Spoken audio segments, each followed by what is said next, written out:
இன்றைக்கி பார்த்தீங்கன்னாக்கா நம்ம கிராமத்து சமையலில் பிரண்டை. இந்த பிரண்டில் துவையல் செஞ்சு சாப்பிட்டாக்கா நல்லா இருக்குன்னு சொல்லுவாங்க. இதில் பாருங்கள், பிரண்டில் ஒரு பூ வந்து அந்த காய் வந்திருக்கு பாருங்கள், பார்த்தீங்களா? இப்போ இது எப்படி க்ளீன் பண்ணி துவையல் செய்யணும்னு சொல்லிட்டு அப்படி வீடியோவை பாருங்கள். கத்தி எடுத்துக்கணும்.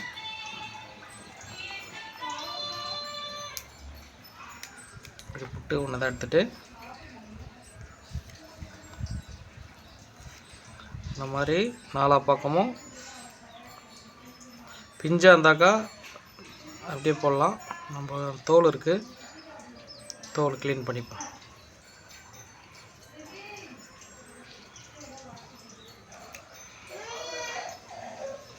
இந்த மாதிரி க்ளீன் பண்ணி எல்லாத்தையும் வச்சுக்கிறோன்னாக்கா அதுக்கப்புறம் துவையலுக்கு ஸ்டார்ட் பண்ணலாம்.